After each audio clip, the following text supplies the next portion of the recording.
And action! Scene one, take one, mark.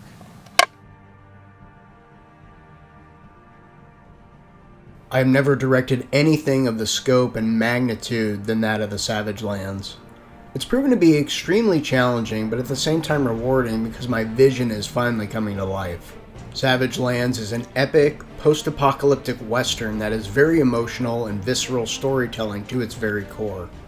So the Savagelands tells the story of an unnamed hero who is making his way across a post-apocalyptic desert, searching for his sister who has been abducted by a ruthless tribe of cannibals. Our hero will do whatever it takes to find her and will journey to the darkest reaches of the world just to bring her back home.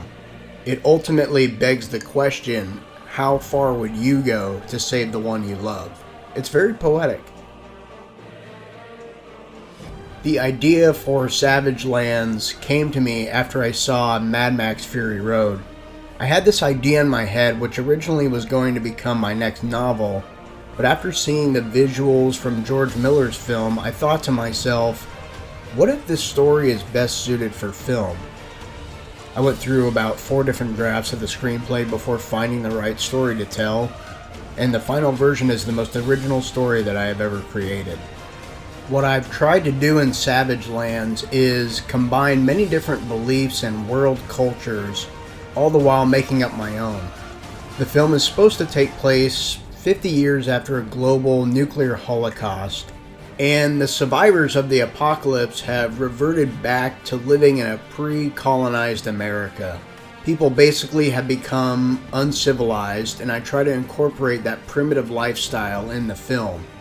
The idea for this story was to show archetypal characters and weave different world mythologies into the narrative. For instance, the main character is born and bred to be a warrior, and these warriors follow a certain code of honor and upbringing that was demonstrated in the Native American tribe of the Sioux. The villains follow a Mayan culture and how the Aztecs believed in pleasing their many gods with human sacrifice. So mythology is a very important theme in this film, and I think you will like our own mythology that we have made up for this story. This thing right here might be a really good place to film some really cool scenes. You got the cactus up top and the whole river creek here, so that might be really cool. What makes the Savagelands unique is the complete, visceral look of the desert.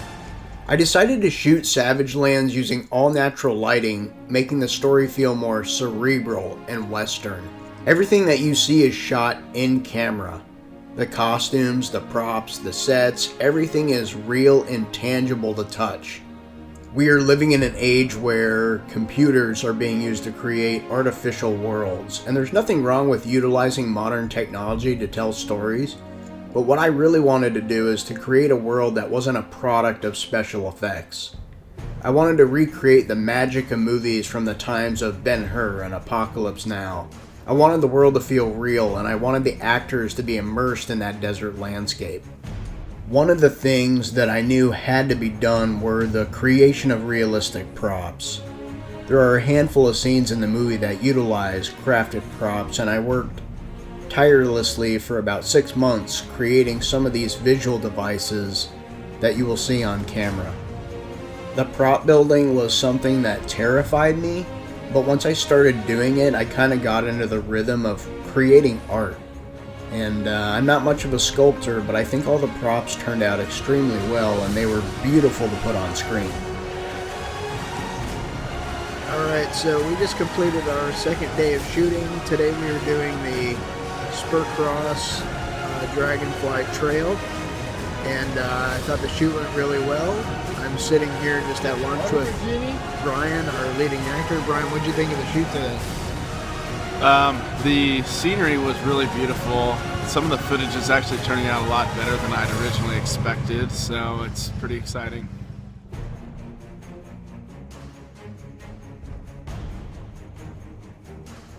I think the thing that audiences will be able to relate to with Savagelands is that it is a completely human story. The movie delves into what makes us human, and it explores the savage nature of humanity through realistic violence. It unveils the reality of what separates man from beast, predator from prey. And as a human story, this film is an unflinching, cerebral vision of the chaos in man's soul.